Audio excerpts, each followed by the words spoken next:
ঐতিহাসিক মেদিনীপুরের স্বাধীনতা সংগ্রামের ইতিহাস বিদগ্ধ ভারতীয় সমাজের আজও সমাদৃত। স্বাধীনতা সংগ্রামের অকুলস্থ ও অসংখ্য স্বাধীনতা সংগ্রামীর আত্মত্যাগ ও আত্মবলিদানের ভূমি হিসেবে ভারতবর্ষের যে অঞ্চলগুলি খ্যাত মেদিনীপুর তাদের মধ্যে অন্যতম। ব্রিটিশ সরকার 1911 সালে কলকাতা থেকে দিল্লিতে রাজধানী স্থানান্তর করার সিদ্ধান্ত নিয়েছিলেন।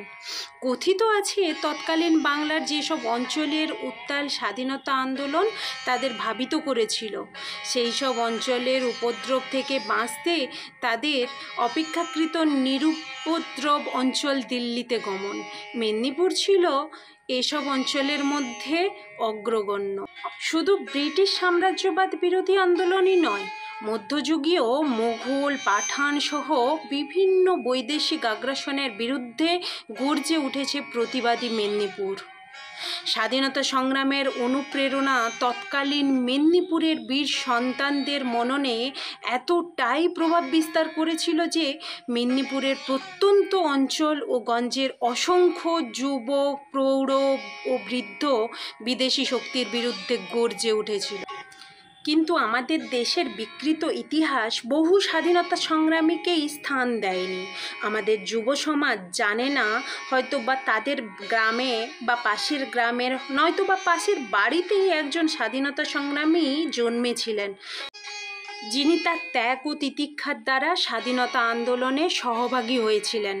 মেদিনীপুরের স্বাধীনতা আন্দোলন মূলত সশস্ত্র আন্দোলনের ঘরানা হিসেবেই পরিচিত, যে আন্দোলনে অগ্রণী ভূমিকা গ্রহণ করেছিলেন ক্ষুদিরাম বোস সহ বিমল দাশগুপ্ত, জ্যোতির্জীবন ঘোষ, প্রদ্যোৎ ভট্টাচার্য, প্রবোধাংশু পাল, মৃগেন দত্ত, রামকৃষ্ণ রয়, নির্মল জীবন ঘোষ প্রমুখ। এর মধ্যে নির্মল জীবন ঘোষ ও রামকৃষ্ণ রয় সহ অনেকেই সুভাষচন্দ্র বসুর আদর্শে উদ্বুদ্ধ হয়ে তার প্রতিষ্ঠান বেঙ্গল ভলেন্টিয়ার্স দলে যোগ দিয়ে মেদিনীপুর ও পার্শ্ববর্তী অঞ্চলের সশস্ত্র সংগ্রাম পরিচালনা করেছিলেন। মেদিনীপুরের স্বাধীনতা আন্দোলনকে শুধু সশস্ত্র আন্দোলনের মধ্যে আবদ্ধ করে রাখেননি। উত্তাল সশস্ত্র আন্দোলনের মাঝেও স্বমহিমায় ভাস্বর ছিলেন মাতঙ্গিনী হাজরা, যিনি গান্ধী বুড়ি নামে খ্যাত। তার অহিংস সত্যাগ্রহের সংস্কৃতি আজও মেদিনীপুরবাসীর তথা সমগ্র বঙ্গবাসীর মনের মণিকোঠায় অম্লান। যিনি ব্রিটিশ পুলিশের গুলিবদ্ধ হয়েও হাত থেকে ত্রিবর্ণরঞ্জিত পতাকা মাটিতে পড়তে দেননি। প্রকৃতপক্ষে সহিংস ও অহিংস স্বাধীনতা সংগ্রামের দুটি ধারাকেই তৎকালীন মেদিনীপুরের স্বাধীনতা আন্দোলনকে ঋদ্ধ করেছিলেন। মেদিনীপুরের স্বাধীনতা আন্দোলনকে গণ আন্দোলনের রূপ দিতে যে প্রতিষ্ঠান অগ্রণী ভূমিকা পালন করেছিল সেটি হচ্ছে তৎকালীন জেলা স্কুল, যা বর্তমানে মেদিনীপুরের কলেজিয়েট স্কুল নামেই পরিচিত।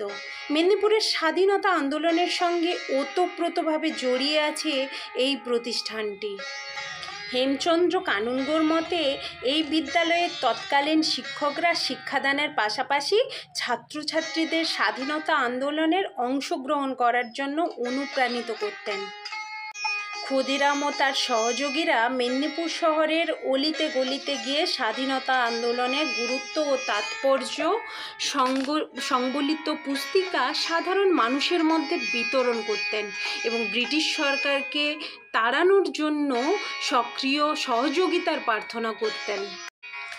আর গোপনে এই কাজ করতে গিয়ে 1906 সালে তিনি ব্রিটিশ পুলিশের হাতে গ্রেপ্তারও হয়েছিলেন। কিন্তু তাতেও তিনি দমে যাননি। জেলাশাসক কিংসফোর্ডকে হত্যা করতে গিয়ে তিনি ব্যর্থ হন এবং 1908 সালের 11ই আগস্ট তার ফাঁসি হয়।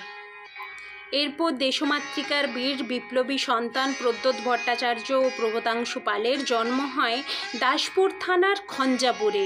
দুই বন্ধু মিলে মেদিনীপুর জেলার হিজলিতে নিরস্ত্র বন্দীদের উপর গুলিচালনা ও হত্যার প্রতিবাদে তৎকালীন জেলাশাসক ডগলাসকে হত্যার ষড়যন্ত্র করেন। কিন্তু দুর্ভাগ্যজনকভাবে প্রদ্যোতের পিস্তল থেকে গুলি বেরায়নি যান্ত্রিক ত্রুটির কারণে। কিন্তু প্রবোধাংশু অব্যর্থ নিশানায় লক্ষ্যভেদ করেন ও পলায়ন করেন, কিন্তু প্রদ্যোৎ পুলিশের হাতে ধরা পড়েন ও মাত্র 19 বছর বয়সে মেদিনীপুর সেন্ট্রাল জেলে তার ফাঁসি হয়।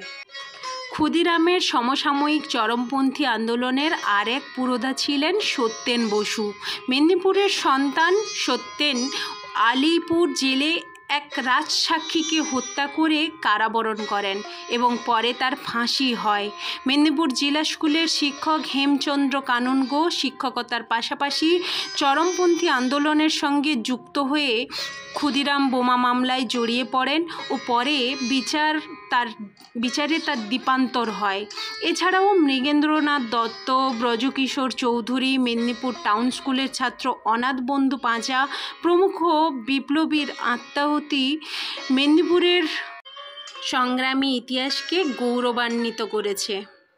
এ ছিল মেদিনীপুরের ইতিহাসের সংক্ষিপ্ত উপস্থাপন। মেদিনীপুরের ইতিহাস জেনে আপনাদের কেমন লাগলো কমেন্ট করে জানাবেন। বাড়ির বড়দের ও বাচ্চাদের মেদিনীপুরের বিপ্লবীদের প্রতি শ্রদ্ধাশীল বানাতে আরও বেশি করে ইতিহাস জানার জন্য ভিডিওটিকে শেয়ার করবেন। মেদিনীপুর ইতিহাসের পরবর্তী ভিডিও পেতে চ্যানেলটিকে সাবস্ক্রাইব করবেন। পরবর্তী ভিডিও বীরাঙ্গনাদের নিয়ে।